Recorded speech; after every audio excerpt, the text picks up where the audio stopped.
آپ سب نے شہزاد روئے کا نام تو سنا ہی ہوگا اور آپ یہ بھی یقیناً جانتے ہوں گے کہ وہ ایک مشہور میوزیشین تو ہیں ہی، لیکن ان کو تعلیم کے شعبے کے ساتھ بھی ان کا بہت ایک گہرا تعلق ہے۔ انفیکٹ ان کا کہنا تھا کہ میں ان بچوں کے بارے میں تو فکر مند ہوں جو اسکول نہیں جاتے، لیکن ان بچوں کے بارے میں زیادہ فکر مند ہوں جو اسکول جاتے ہیں، وہاں پہ 10 سال گزارتے ہیں لیکن کچھ سیکھ نہیں پاتے۔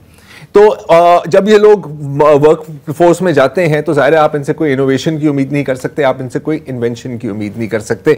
تو اس سوچ کو لے کر انہوں نے بنائی زندگی ٹرسٹ، اور زندگی ٹرسٹ نے یہاں سندھ میں 2 سکولز کو اڈاپٹ کیا، ایک 2007 میں اور ایک 2015 میں۔ اور پلان تو یہ تھا کہ بہت سارے سکولز کو اڈاپٹ کیا جائے، لیکن پتہ لگا کہ یار یہ تو ایک بہت بڑا کام ہے، کیونکہ بلڈنگز خراب تھیں، مٹیریل ایجوکیشن مٹیریل نہیں تھے، ریسورسز تھے تو یا تو ناکارہ تھے یا تو تھے ہی نہیں۔ اور اس کے ساتھ ساتھ پتہ لگا کہ اور بہت انہوں نے ریفارمز بھی کیے، کریکولم میں شطرنج کو بھی شامل کیا، فلسفی کو بھی شامل کیا، تاکہ لوگوں کی ذہن کھولیں، ان کو سوچنے کی صلاحیت ان میں آئے، اور اس کے ساتھ ساتھ موسیقی کے پروگرامز بھی ایڈ کیے۔ لیکن پھر جو ایک بہت بڑا سپیڈ بریکر رستے میں تھا کہ آپ عمارت کو تو بہتر کر دیں گے، آپ فیسلٹیز کو بہتر کر دیں گے، آپ ریسورسز بھی بہتر کر دیں گے، لیکن ٹیچرز وہی ہیں جو سالوں سے گورنمنٹ سکولز میں پڑھا رہے ہیں، اور ان کا جو معیار ہے وہ شاید اس لیول کا نہیں ہے۔ یہاں ایک اور تنظیم جنم پائی اور اس کا نام ہے دوربین، جس کا فوکس ہے کہ یار ہم ٹیچرز کو ٹیچ کریں تاکہ وہ آگے جا کر ہمارے بچوں کو اچھی طرح سے تعلیم فراہم کر سکیں۔ تو آج ہمیں جوائن کر رہے ہیں عمیر خان، دوربین میں سینئر لیکچرر ہیں۔ یہ کتنا مشکل سفر رہا ہے دوربین کے لیے؟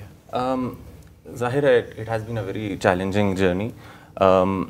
سب سے پہلے تو آف کورس اس پبلک پرائیویٹ پارٹنرشپ کو جو سارے بیوروکریٹک ہرڈلز عبور کر کے عمل میں لانا اپنے آپ میں ایک بہت بڑا کام تھا، لیکن جب یہ پروگرام شروع بھی ہوا اس کے بعد بھی ہمیں بہت سے چیلنجز کا سامنا کرنا پڑا، جس میں ایک میں سمجھتا ہوں شاید سب سے بڑا چیلنج یہ تھا کہ ہمیں ٹیچنگ کے پروفیشن کی طرف لوگوں کو اٹریکٹ کرنا ہمارے لیے بہت بڑا چیلنج تھا۔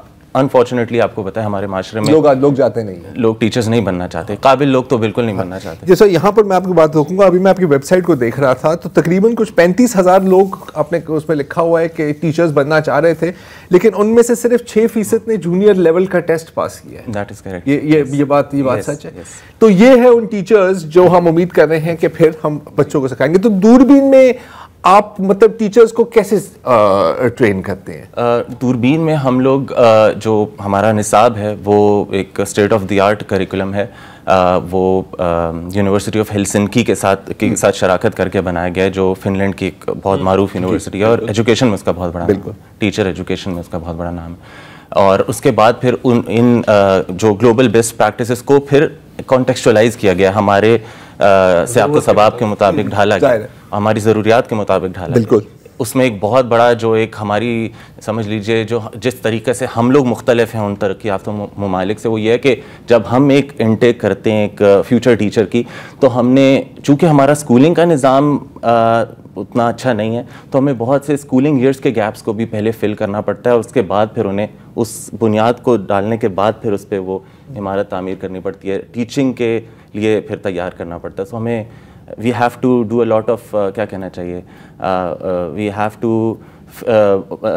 fill in the gaps جو اسکولنگ کی وجہ سے رہ جاتے ہیں۔ اور پھر آف کورس جو ہمارا نصاب ہے وہ اس میں کچھ کورسز ہیں جو فیوچر ٹیچرز کی اپنی کانٹینٹ نالج کو بہتر بناتے ہیں، ان کو اپنے مضامین پہ عبور حاصل کرنے میں مدد کرتے ہیں، اور پھر ان مضامین کو پڑھانا کیسے ہے اس کے لیے جو تحقیق پر مبنی بیسٹ پریکٹسز ہیں وہ انہیں سکھائی جاتی ہیں۔ تو عمیر آپ خود سینئر لیکچرر ہیں، تو آپ انسپائر کر رہے ہیں ٹیچرز کو کہ کس طرح آپ پڑھانے کو بھی آپ انجوائے کریں اور بچوں کو بھی آپ انسپائر کریں۔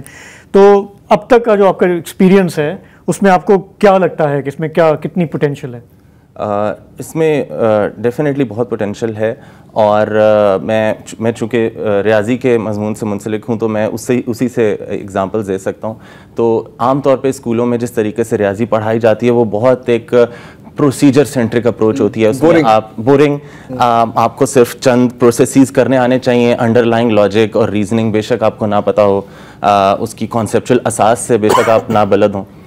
تو ہم لوگ ایک ریزننگ بیسڈ اپروچ لیتے ہیں to the teaching of critical thinking. آپ کو صرف میتھ کے پروسیجرز نہ آئیں بلکہ آپ کو اس کے میننگ بھی پتہ ہو, اس کے پیچھے کا, اور فلسفی اور کانسیپٹ اس کے پیچھے کا پتہ ہو. اور پھر جب یہی ان ٹیچرز نے آگے جب پڑھانا ہے تو کس طریقے سے وہ وہی چیز لے کر پرائمری سطح کی کلاس رومز میں لے کر جا سکتے ہیں, تو اس چیز کے لیے بھی ہم انہیں تیار کرتے ہیں. تو وہ ٹیچنگ اسٹریٹجیز کیا ہیں جو کانسیپچول یا ریزننگ اورینٹیڈ اپروچز کے ذریعے کی جا سکتی ہیں, وہ لوگ پھر کلاسوں میں بھی یوز کرتے ہیں. میری جب بات ہو رہی تھی سلمیٰ جی سے دوربین میں جو ہوتی ہیں, تو انہوں نے ایک بڑی مزیدار بات کی تھی کہ آپ کا فوکس ہے کہ بچوں کو ابتدائی تعلیم کم از کم مادری زبان میں فراہم کی جائے. تو اس کے کیا فائدے ہیں؟ اس کے دیکھیے, ایک تو اس پر بہت ریسرچ کوٹ کی جاتی ہے, لیکن میری نظر میں تو ریسرچ پر بھی جانے سے پہلے ہمیں یہ اتنی کامن سینسیکل بات ہے, اتنی لاجیکل بات ہے کہ ہمیں اس پہ شاید بحث بھی نہیں کرنی چاہیے. آف کورس ایک بچہ بہتر طور پر تب سیکھے گا جب اس کو اس کی موسٹ فیملیئر لینگویج میں ابتدائی تعلیم. لیکن پیرنٹس پڑھانا نہیں چاہتے نا, نہیں پڑھانا چاہتے ہو انفارچونیٹلی. تو کیسے نہیں پڑھانا چاہتے؟ اس کی وجہ بھی مطلب آئی انڈرسٹینڈ کرتے ہیں انگریزی میں, کہتے ہیں انگریزی سکھانی ہے یا کہتے ہیں اردو سکھانی ہے, ticket to a better life. Very understandable. ان کو کیسے کنونس کرتے ہیں؟ ان کو ہم ایسے کنونس کرتے ہیں, ہم انہیں اگین ریسرچ سے ہی یہ بات ان کو سمجھانے کی کوشش کرتے ہیں کہ اگر آپ کا بچہ ابتدائی تعلیم اپنی زبان میں حاصل کرے اور اپنی زبان میں ایک سرٹن سطح کی پروفیشنسی حاصل کر لے گا تو انگریزی ایکوائر کرنا بھی اس کے لیے زیادہ آسان ہوگا. تو انگریزی سیکھنا ایک مختلف کام ہے, انگریزی میں کوئی اور مضمون سیکھنا ایک مختلف کام ہے. And of course after a point transition ہوتی ہے, میتھ آفٹر اے پوائنٹ ہم انگریزی میں پڑھانا شروع کرتے ہیں. لیکن جو بنیاد ہے جی, وہ دیکھیں, اب کوئی آپ عمارت نہیں کھڑی کر سکتے اگر اس کی بنیاد مضبوط نہ ہو. اور یہ ایک ان کی بنیادیں مطلب علم کی بنیاد مضبوط کرنے کی, اور انفارچونیٹلی اس کی روٹس ہماری کولونیل ہسٹری میں جاتی ہیں. وہ تو ہے, ہر چیز وہی نہیں. عمیر سے گھوم پھیر کے نہیں, انگریزوں کو ہی بلیم کرتے ہیں کہ یار کیا بڑا کرتے گئے, صرف ریلوے بنائے باقی سب کچھ لے گئے, اور کھسوٹ کرنے کے لیے بات ہے. وہ بھی ظاہر ہے بندہ اپنے فائدے کے لیے کام کرتا ہے نا, کسی اور کے فائدے کے لیے تو کام کرتا ہے. عمیر صاحب تھینک یو سو مچ. کاش ہمارے پاس اور وقت ہوتا, لیکن آپ کے سامنے ہی ہے تو کیا کریں. Thank you for joining us.